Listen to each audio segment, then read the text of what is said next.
Salut les Stratoniens, j'espère que vous allez bien, j'espère que vous avez passé un bon week-end. On est parti aujourd'hui pour une nouvelle vidéo et dans cette vidéo je vais vous expliquer mon plan pour la semaine qui arrive, qu'est-ce que j'attends de ce marché et puis on va voir un petit peu tous les scénarios possibles dans le moyen terme et long terme pour la suite du Bitcoin. Donc j'espère que cette vidéo vous plaira.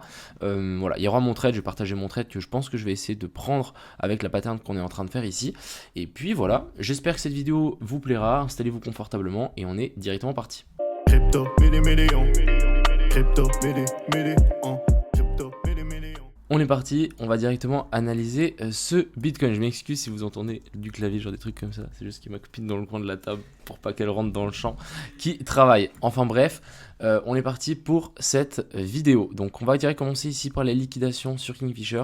Ça n'a pas trop bougé. On a toujours ce pic ici des 80 millions au sud. Mais sinon voilà, on a un peu plus de liquidation au nord. Donc en plus petit time frame et je veux dire plus centré, mais voilà, on a 2-3 liquidations en or qu'on va potentiellement venir chercher, ce qui complète un petit peu mon scénario pour la suite. Ici, du côté de l'open interest et des fundings, on voit bien que les fundings sont en neutre, donc vraiment c'est un marché plutôt neutre pour le moment, pas trop de long, pas trop de short, donc ça c'est plutôt pas mal. Et on a l'open interest qui a aussi beaucoup rechuté suite à la pump qu'on avait eu ici. Comme à chaque fois, hein, on a un gros pump, l'open interest qui pump aussi, donc on a beaucoup de leviers qui rentrent sur ce marché et ensuite ça dump instant. On n'est pas du tout encore au moment où on part en bull run, etc., où ça pump et c'est du spot qui est acheté. On n'a pas trop ça pour le moment, c'est plus des gens qui spéculent avec des effets de levier. Du côté ici du coup de Trading Light, on peut bien voir que la zone des 19 000 est vraiment très surveillée. On peut voir ici tous les BTC qu'il y a, donc on est sur du 3000, plus 2000, plus 1400, plus 2000, bref on a énormément de Bitcoin ici à l'achat sur Binance en futur vers la zone, entre la zone des 19 000 et les prix actuels. Donc ça c'est plutôt rassurant, ça veut juste dire qu'on a un énorme mur ici qui se met en place et il y a des gens qui veulent pousser ce marché vers le nord et ça c'est plutôt bon signe en fait. Bon là on peut voir aussi qu'il y en a 2-3 à la vente sur les plus hauts, ce qui est complètement normal, c'est la zone qui décidera si on prend notre trade ou pas. Donc on est revenu bel et bien dans ma grosse zone de fair value gap, bref on est revenu dans tout la zone de concentration de tous les indicateurs ici, les 50% du breaker, bref on est revenu sur toute cette zone là et c'est une zone, un gros support sur lequel on devrait rebondir. Donc actuellement on est déjà en train de rebondir, on est me chercher exactement la zone des 19 200, c'est la zone que je disais hier, hein. Hier on était là, je disais qu'il y avait de très fortes chances qu'on revienne chercher encore un nouveau plus bas, c'est effectivement ce qu'on est venu faire, donc ça c'est super. Ensuite en faisant ce nouveau plus bas, on est venu aussi faire un COS. Donc on le voit bien ici, on a continuation de la structure vers le bas, on voit bien qu'on a fait des clôtures sous ce plus bas là, donc très bien, on continue la structure qui est baissière, ça ne change rien. Maintenant ce qu'on veut c'est, on a commencé un petit peu à pumper, maintenant ce qu'on veut absolument c'est une clôture au-dessus de ça. Sauf que ici on peut bien voir, hein, il y a des gens qui défendent, il y a des gens qui vont vendre du Bitcoin quand on va arriver sur ces sommets là, donc c'est vraiment la zone qu'on va devoir casser, c'est vraiment cette zone-ci qu'on doit venir faire une clôture en dessous de ça. Une fois qu'on aura fait ça, on va simplement se poser la question, c'est où est-ce qu'il y a de la liquidité à venir chercher dans la dernière hausse qu'il y a ici. Donc personnellement, moi je vois qu'il y a de la liquidité ici. Donc ici on peut bien voir, on a un equal low, donc tout simplement on a deux lots qui sont au même niveau, ça veut simplement dire qu'il y a beaucoup de stop loss en dessous, il y a de la liquidité qui est en train d'être posée en dessous, et ça c'est quelque chose qu'on viendra rechercher si jamais on veut repousser vers le nord. De plus ici en 1 heure, on voit bien qu'on a une zone de fair value gap, donc en vert hein, ici, mon indicateur qui me le met, mais ici on a bel et bien une petite zone de fair value gap, c'est une zone sur laquelle on va sans doute venir recombler avant de repartir, et ensuite ça serait retester en fait toute cette zone ici, donc on a fait support, et du coup là on était venu faire résistance, ensuite on casse, et pourquoi pas venir refaire un retest là-dessus. Donc ça c'est le plan, ce serait pas mal d'avoir un pump, on vient de chercher donc notre COS, on passe par-dessus ce top-ci, et ensuite on recorrige tranquillement, on vient chercher ça, et ensuite on repart. Et du coup c'est là où ça devient intéressant, je vais vous mettre un exemple de trade, je vais juste enlever ça, et ça je vais juste le rendre plus petit. Donc en gros ce qu'on pourrait faire c'est prendre un long à partir de ici en dessous, pourquoi pas la zone dans les 19 400, why not. Hop, ensuite stop loss, on peut le placer je pense par là autour, je pense pas qu'on descendrait jusqu'à la mèche, mais même si on redescend genre sur ces niveaux là, je pense qu'on vient chercher la mèche, donc autant mettre le stop loss un petit peu plus en avant. Par contre il faut pas le mettre sous ces plus bas là, parce que il y a de la liquidité et c'est aussi possible qu'on vienne les chercher. Et ensuite, qu'est-ce qu'on peut tout simplement target? C'est target cette equal high qu'on a là, toute cette poche de liquidité, donc pourquoi pas target la zone des 20 500. Après si on vient là, je pense qu'on pumpera un petit peu plus haut, donc pourquoi pas target la petite mèche ici, voilà, quelque chose comme les 20 600 et au final on se retrouve avec un super RR donc de 6, ça veut dire qu'on perd 1 pour gagner 6. Imaginons, moi je rentre dans le trade j'ai calculé mon stop loss que 1 R c'est 100 balles, donc si je prends le stop loss je perds 100 balles, mais si on TP je prends 660, c'est comme ça que ça fonctionne. Donc ça c'est quelque chose qu'on peut largement voir sur ce BTC, encore une fois c'est le week-end, pourquoi pas faire un pump d'ici lundi, ensuite on piège un petit peu les gens qui FOMO le breakout, on les récupère ici, nous on rentre sur leur liquidation et ensuite on repartirait vers le nord. Voilà, ça c'est vraiment le plan que je vais essayer de surveiller les prochains jours.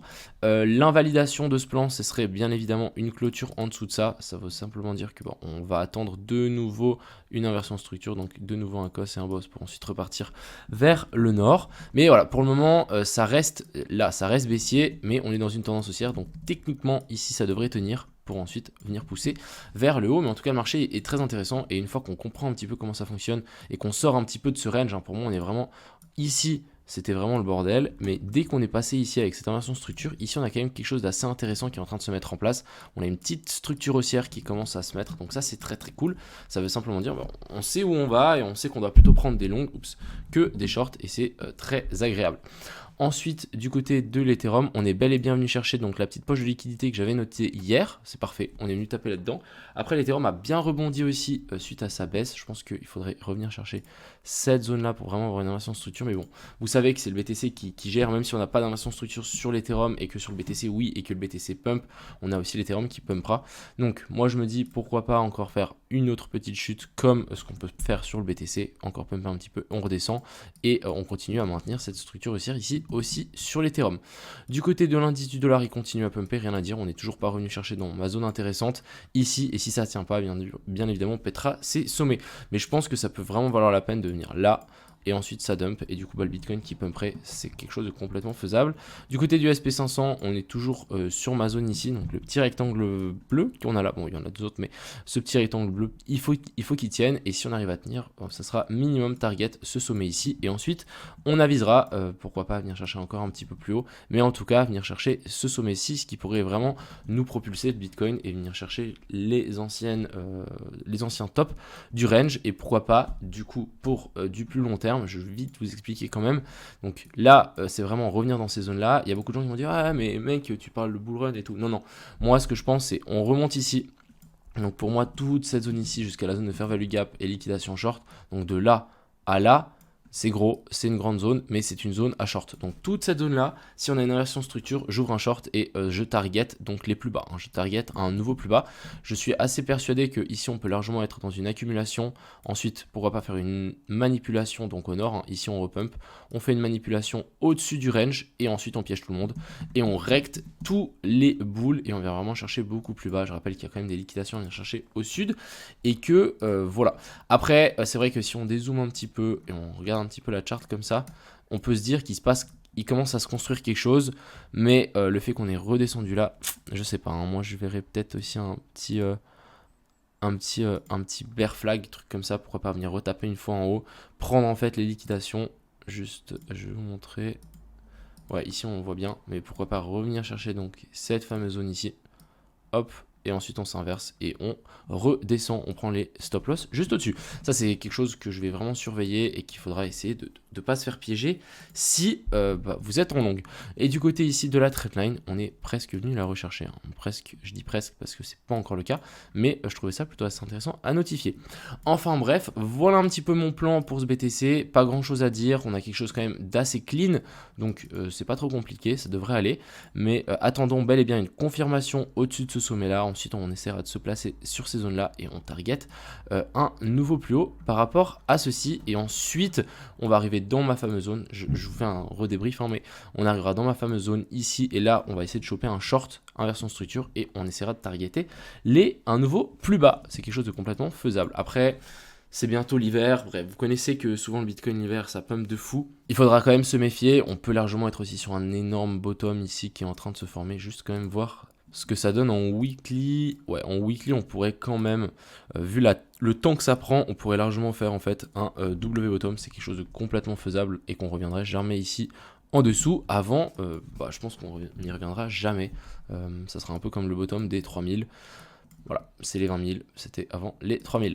Enfin bref, j'espère que cette petite vidéo vous a plu, j'espère que vous avez pu voir un petit peu plus clair dans ce potentiel trade. Et puis moi je vous souhaite à tous une excellente soirée et puis passez une excellente semaine d'avance. Donc voilà, profitez bien les gars et à plus.